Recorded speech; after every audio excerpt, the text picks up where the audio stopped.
I'm gonna add this to it. I don't even care. Welcome back to episode 2, man. Today we are here at Cutting Kitchen. I'm Foreman. Twin. And we're gonna recap the whole Canelo fight card. Stay tuned.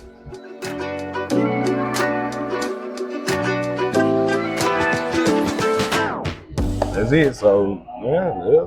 We got 6 rounds. Yep. All right. Woo. Ding. All right. So Canelo and Berlanga. It happened. Yep. I was wrong in my prediction. I said in 6. Yeah, I mean we all ended up kind of wrong. It kind of got scary though. It got real spooky, real fast. You know, especially round 1, minute 1. The thing that happened instantly.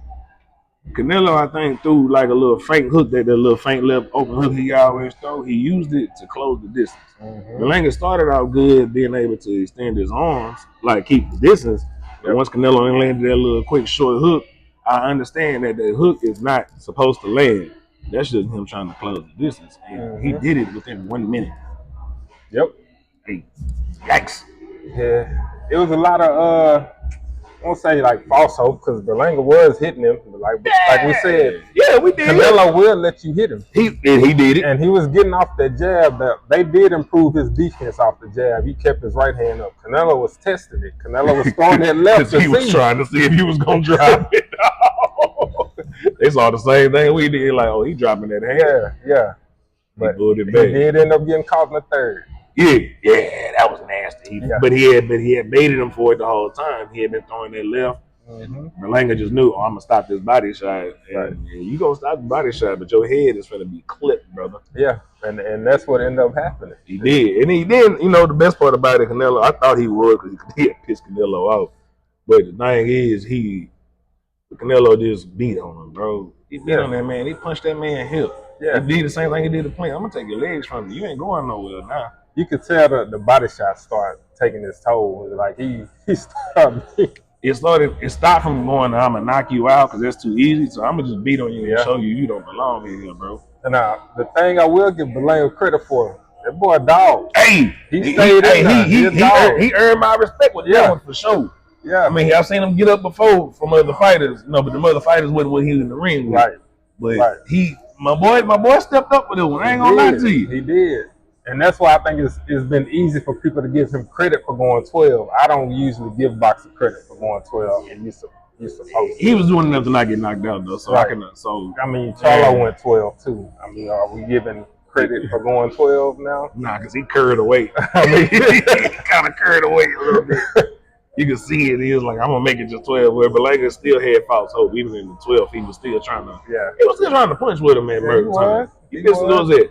The 6th round, he had pissed Canelo out. The thing I knew he wasn't gonna win, even though it looked good, is he was getting back at Canelo. Yeah, that's all it was. To the punch. He wasn't trying to necessarily. You can't get hit by Canelo then try to get your revenge. That ain't gonna work. Nah, never. But nonetheless, he made it through.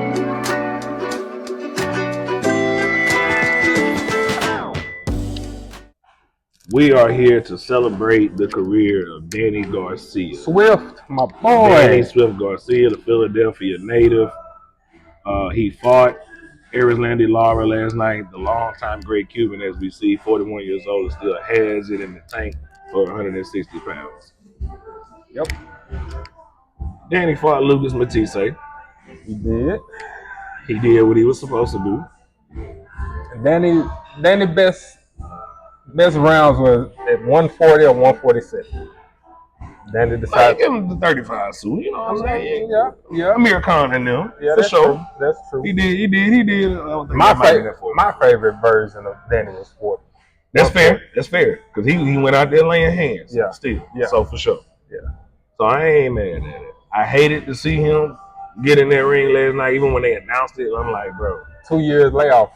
26 months. And then in a new weight class. Never you fighting a man that just fought a couple months ago. A champion at that. That don't go well for nobody. Nah. You know, but to Danny's credit, he did a lot of great things for the sport. He put on a lot of good fights. Gave us some good knockouts. Yeah. I mean, when he sent Amir Khan down, I don't think none of us spent no look left. You know what I'm saying? That's where we got it. You know, Yeah, people like to give Ryan Garcia credit for his left hook. I like Danny's left hook better. Because Danny was it is stunning. Yeah. And we saw it against great talent too. Mm-hmm. So we can't like the people that Danny did sit down with that left hook earned their respect in the history books as well. Yep, and he fought a lot of great fighters. He did. Fought Sean Porter. Fought Earl Spence. Fought Keith Thurman. Fought Khan, like we said. Lucas. We ain't taking nothing. Nope. I ain't taking nothing from Danny. I ain't finna sit here and down talk no fighter that performed in front of the fans and gave fights to fans that we wanted to see. Yeah, but like you said, he was trying to be great. He went for it. So. I can appreciate and respect it. I cannot like it, but as a fighter, you always trying to prove yourself. He just sticks to his notion. What he said, I'm always trying to prove myself. I'm just happy he walked out the ring. I'm glad his dad, and I'm glad to see his dad. I was glad to see his dad have the mindset and the respect and love. Respect has to come in after a while. Mm-hmm. You saw your son take a knee and sit down that you ain't never seen him do before, right? You know, that's respect. You can speak to this better than me. You don't have to. Your boxer doesn't have to be hurt for you to stop the fight. Oh no. Even when I went down, my old man just looked at me. He looked at me. He was like, "Bro, you not in it. Like you just not here right now." So my old man would just wave it off. It is what it is. You can wave it off to stop what's coming. What you see coming. Yeah, man. Cut that out, dog. Edit. Gotta edit. Look at this hoe. Round 3. Hey man, we got the fight of the night. The fantastic, beautiful exercise and brilliance of boxing that happened. Yes, sir. With Caleb Plant in his corner of what they executed last night. Yes. Man. It started off, I am unapologetically a Caleb Plant fan. I ain't even unapologetic about it. I am a fan. Yes. Because what you say and do outside of the ring matters to me too. It matters. And you know what? You ain't proved nothing, but you a man. Right. And I'm with that.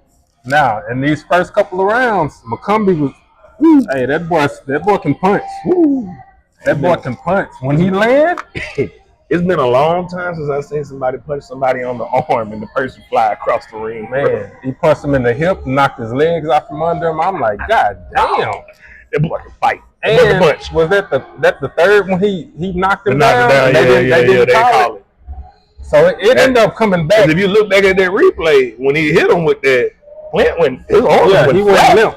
He went limp. God, he just woo, oh have mercy. So McCumbee can punch. Right. I ain't got no disrespect to that, but let me tell you. But after that, let me tell you about adjustment. Player said, "Hold my beer." Let's talk about adjustments.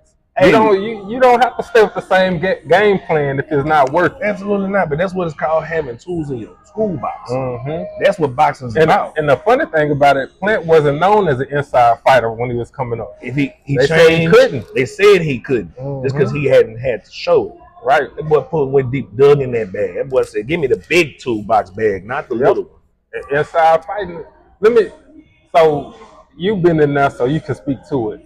When you're fighting at middle or long distance, you have to see what's coming. Correct. So when you're inside fighting, it's something different when you can feel that person moving. Correct. And you can see. So now it's all about your positioning and your shoulder and what you feel from your head to your shoulders. Mm-hmm. So if I know for a fact that my head is on your right side, I know where your left arm is, or your left side. I know where your left arm is and where it's going to go. So as soon as I do something over there, I know you're going to have to come back to your right hand. I can maneuver back that way. As soon as I get over there, I can maneuver back this way. Mm-hmm. I can punch you that way to make you. I can turn you different ways. There's so many different things I can do. And we saw it. And the thing is, I control the pace at that point because my intention is to do this to you. You're trying to fight me off at this point. Mm-hmm. Now, homeboy, we in my show now. So now I'm up in the pace and I'm doing something that you're not comfortable doing. Right. And there's a lot of fighters that don't like inside fighting. No, because it's dirty, it's nasty, it's the hard work. Mm-hmm. You think you're putting yourself in harm's way. You gotta have some man. And McCumbee couldn't load up on his punches. Could smother things. That's what you call it. Right.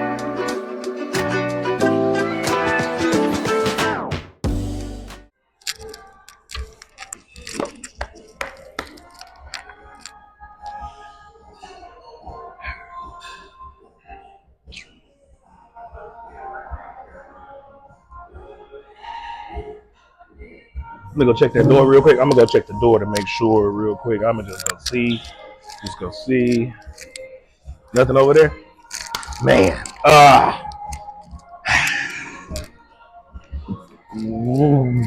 Rolly Romero in the Jaimes fight. That's what we got. We don't have much. It was punches thrown. There were punches thrown. Mm-hmm. There were punches thrown. Mm-hmm. A fight was happening. Yes. It was not a good display of boxing. No. On both parts. No, it was not. It was one punch thrown and a lot of hugging. Yes. There was no progression from Rolly Romero. There we go. We found some slack. He has not shown progression from his losses at this point. If anything, I think I saw regression. Correct. Because he is what we thought all these years. He wants no part of inside fight. Zero. He doesn't want to get hit at all. Just like how Rolly, talked about playing in McCumbee. McCumbee just did not have it at all. McCumbee was with it. He just didn't have it. Mm-hmm. Where Rolly he ain't got it and he ain't with it. He don't want no parts of it. The tool said he ain't got no tools. No. He got a hammer in his bag. Yes. And that's it. And he just wants to hit you from long or mid range and get you out of there. He trying to screw with a hammer. He's trying to turn the screws into the studs of the house with a hammer. It's unfortunate to see because of the things he says away from outside of the ring is the reason why we get to this place where people want to see him and they think like, oh, he fought Tank.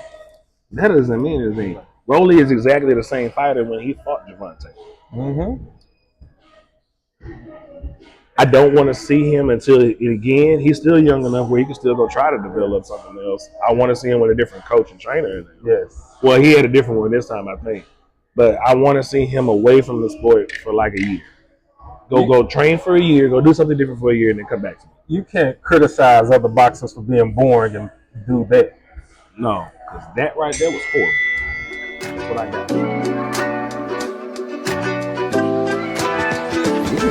That he did. It happened. Stephen Fulton's return last night on the last fight before the prelim fight. 10 rounds. 10-round fight. It turned out to be a lot rougher for him than he expected. I think for his team they expected too. They wanted to do a good job of getting him back in the win collar after being off 14 months from fighting in a way.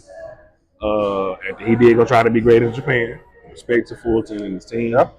He got the split decision win last night. That's kind of iffy. I'm not gonna lie to you. He changed up his stance. He shortened up his feet and all that. That's because he's getting more leverage on the punches. He's still getting used to it, but he is getting more leverage on the punches. Mm-hmm. He did go down. He did. Got clipped again. Yeah. I don't know if that's causation of moving up or was that causation of Inouye being Inouye. Is his punch resistance gone now? That's another part. So this was his first fight at 126, and he himself said that he was at 122 too long. He said he should have moved like 3 or 4 fights before he fought the monster. Which, you take it for your money. He went and got paid. He went and got paid. I don't blame him. Oh no. Never blame the fighter. I don't know if it was a mix between in a new weight class. So now, with all likelihood, going to a new weight class means it's a difference in reach. Yep. It's heavier fighter you're fighting, probably stronger. Mm-hmm.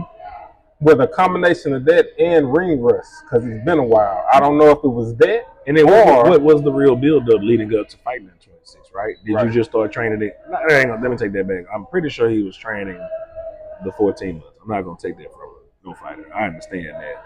But were you really training to be 126 or were you just training to lose the weight?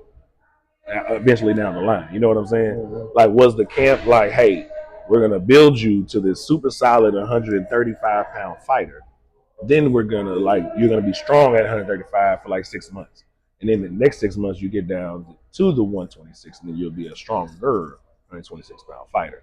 Like there's a way to build yourself all the way through these classes as you're going up, and then you build yourself to the best version for that class. Right. So like you said, is the reach different? The fighter he's fighting, or gonna be fighting now, are they different? Because now what we see, unfortunately, 2 fights back to back, people aren't scared necessarily. Unfortunately, like, oh, I know if I hit him, he can go down. Right. Right. And I think the last 2 rounds when he fared better, I think that's how he's gonna have to fight at that weight class. I don't think he has a choice anymore. You're gonna have to dig for it. Yeah. Please stop me. All I'm begging. And who I'm begging for is Alicia Baumgartner, who is fighting September 27th, the undefeated junior lightweight champ. Hey, Alicia, how you doing? I hope you having the day that you deserve. I can't wait to watch you perform for us in a couple weeks. I'm so excited to see you fight. You are a great fighter.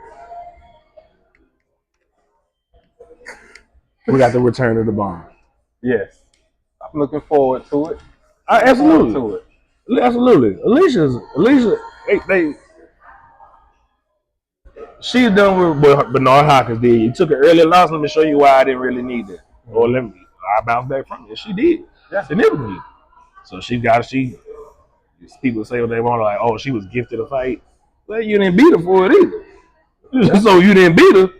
She didn't lose. Simple as that. But I'm excited to see her come back though. Yep. So I think she has something to prove. Yeah. I mean, especially after beating all the allegations. Yeah. After the allegations come back, and people are going to be watching to see is she as strong? Does she still punch as hard? Right. And the weird part about it is she showed pictures of her as a kid, as a little girl. She's always had these muscles. Yep. She's always had all this other stuff. So it's kind of like y'all talking about nothing really. Yep. It is what it is. We'll see. It is what it is. We got Munguia next Friday. Friday coming up.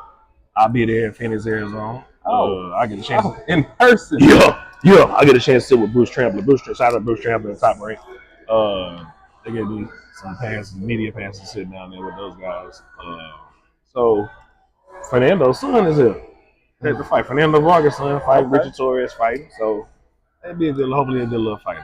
Nice. His return after Canelo, which what you should do. You take a loss, you come right back a couple months later and fight again. Get yourself back in that age. Yeah, come back with it. You good. You good. Yeah, you lost. What you do? Go fight. Go fight, bro. Mm-hmm. You ain't getting knocked out. You learned a valuable lesson. You got some film to go watch on where your separation is. Yep. That's it. Yep. So, man, what else we got? Shakur's out. Yes. Hurt his hand in sparring. That's what everybody. That's all. Every injury ever in boxing happens in sparring. Yeah. Can you talk about 16-ounce gloves? Man, they suck. Nah, don't get me wrong. 16-ounce gloves are good because it's more, but they're sturdy, bro.